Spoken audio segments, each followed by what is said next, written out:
My dear students, welcome back to my channel. इस video में हम लोग पढ़ने वाले हैं सामाजिक विषय कक्षा 10 मॉडल पेपर के बारे में। यह मॉडल पेपर जो है अर्धवार्षिक परीक्षा का है। अगर यह अर्धवार्षिक परीक्षा का मॉडल पेपर आप सॉल्व कर लेते हैं तो समझ लीजिए कि आपका प्री बोर्ड या बोर्ड के जैसा ही आपको एक सैम्पल पेपर मिल जाएगा। इसी से अंदाज़ा लग जाएगा कि आपके बोर्ड एग्जाम में किस चैप्टर से कितने प्रश्न पूछे जाएंगे, वो भी कैसे पूछे जाएंगे। तो इस वीडियो में हम लोग पढ़ेंगे सिर्फ 20 क्वेश्चन बहुविकल्पी जो आपके बोर्ड एग्जाम में पूछे जाएंगे। देखिए ये पेपर है, इसमें निर्देश दिए गए हैं। प्रश्न पत्र 2 खंडों में विभाजित है, ए और ब। खंड ए में 20 अंक के बहुविकल्पी प्रश्न दिए गए हैं जिनके सही विकल्प OMR सीट पर अंकित हैं। यानी OMR सीट पर आपको गोला करना है।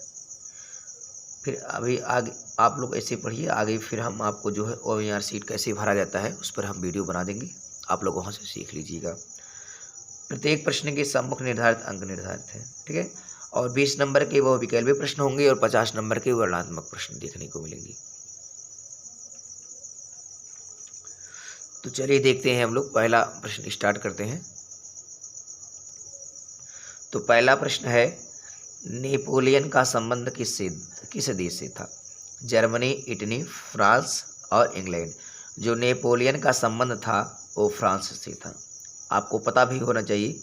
अगर पूछा जाए कि भारत का नेपोलियन किसे कहा जाता है, तो जो भारत का नेपोलियन है उनको कहा जाता है समुद्रगुप्त को। किसको कहा जाता है?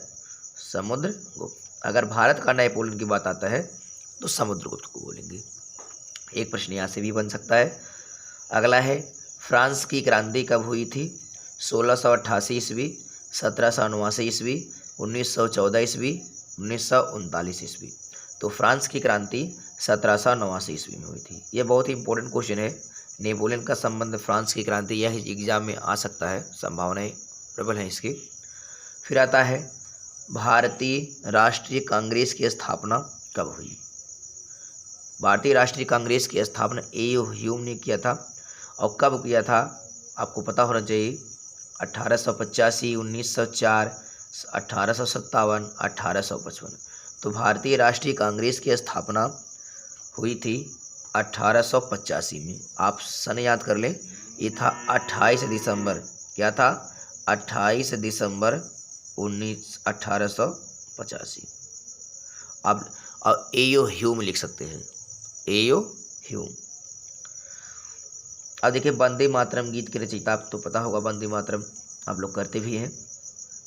रविन्द्रनाथ टैगोर, सोहनलाल द्विवेदी, बंकिम चंद्र चटर्जी, रामधारी सिंह दिनकर। जो वंदे मातरम गीत है उनके रचयिता हैं बंकिम चंद्र चटर्जी। अगर पूछा जाए कि वंदे मातरम किस जो है ग्रंथ से लिया गया है, तो उन्हीं के ग्रंथ से लिया गया है जिसका नाम है आनंद मठ। आनंद मठ जो है पुस्तक से लिया गया है वंदे मातरम। अगर जनगण मन की बात होती है तो हम लोग लिखते हैं रविंद्रनाथ टैगोर जी को। सर आता है अगला, कार्नला वैसे किस फसल से संबंधित है? गेहूं, दाल, मक्का, आलू। तो आपको पता होना चाहिए कि अंग्रेजी में कार्न माने होता है मक्का, कार्न माने अनाज भी होता है, लेकिन यहाँ पे कार्न का जो सेंस होता है इंग्लिश में वो मक्का से संबंध है।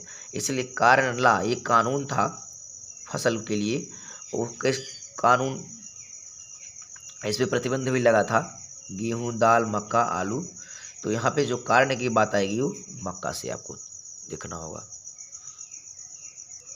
अगला प्रश्न है, निम्न में से मित्र राष्ट्र कौन थे? ब्रिटेन, फ्रांस, रूस, ब्रिटेन, भारत, रूस, ब्रिटेन, जापान, रूस, इटली। तो मित्र राष्ट्र थे ब्रिटेन, फ्रांस, रूस, जापान, ये सब जो है मित्र राष्ट्र थे। अगला है, निम्नलिखित में से कौन सी अजैविक संसाधन है? अजैविक मतलब जिसमें जीव ना हो। देखें, पशु भी जीव है, पौधे भी जीव है, मछली भी जीव है, लेकिन अजैविक है मतलब जिसमें जीवन ना हो। तो जिसमें जीवन ना हो चट्टान हो सकता है, क्योंकि इसमें जीवन ना होता। अगर जैविक कहा जाता तो जीव वाला, तो ये तीनों ऑप्शन हो जाता सही। अगला प्रश्न है, निम्नलिखित में से कौन सा प्राकृतिक संसाधन नहीं है? प्राकृतिक संसाधन जो प्रकृति के द्वारा नहीं बनाई गई है। चूँकि भूमि भी प्रकृति बनाया है, जल भी प्रकृति बनाया है, खनिज भी प्रकृति ने ही बनाया है, तो भवन इंसान बनाता है, ये मानव निर्मित संसाधन है। ठीक है, वही चीज़ें और वही आपसे पूछा है, प्राकृतिक संसाधन नहीं है, मतलब ये भवन को प्रकृति ने नहीं बनाता है, इंसान बनाते हैं। अगला है सुंदरबन राष्ट्रीय पार्क किस राज्य में स्थित है? असम, पश्चिम बंगाल, उड़ीसा, मध्य प्रदेश। तो देखिए, राष्ट्रीय उद्यान और पार्क से भी प्रश्न पूछे जाते हैं, आप लोग उसको अच्छे से पढ़ लें। वैसे तो सुंदरबन जो है ये पश्चिम बंगाल में है। सुंदरबन डेल्टा भी बनाते हैं गंगा और ब्रह्मपुत्र नदी मिलके। और असम आता है तो असम में आपको पता होना चाहिए, मानस जो है असम में है। और काजीरंगा जो गैंडे के लिए प्रसिद्ध है वह भी असम में है। उड़ीसा सिमलीपाल है। और मध्य प्रदेश में कान्हा पार्क जो है ये सब मध्य प्रदेश में आते हैं। तो सुंदरबन जो है पश्चिम बंगाल में है। ठीक है, और उसकी राजधानी कोलकाता है। तो अगर बात आती है सुंदरबन डेल्टा की, तो सुंदरबन डेल्टा बनाने के लिए गंगा और ब्रह्मपुत्र नदियाँ मिलकर बनाती हैं, इनको भी याद करेंगे। निम्नलिखित में से कौन सा जल सर्वाधिक खारा होता है? खारा मतलब नमकीन। किस जल में सबसे ज़्यादा नमक की मात्रा होती है? वर्षा का जल, अधोभौमिक माने जो भूमि के नीचे जल होता है उसमें, या समुद्री जल, या नदी का जल। तो खारा वाला होता है समुद्री जल। समुद्र के जल से ही नमक बनाए जाते हैं, आपको पता भी होगा। तो समुद्र का पानी जो है बहुत खारा होता है, नमकीन।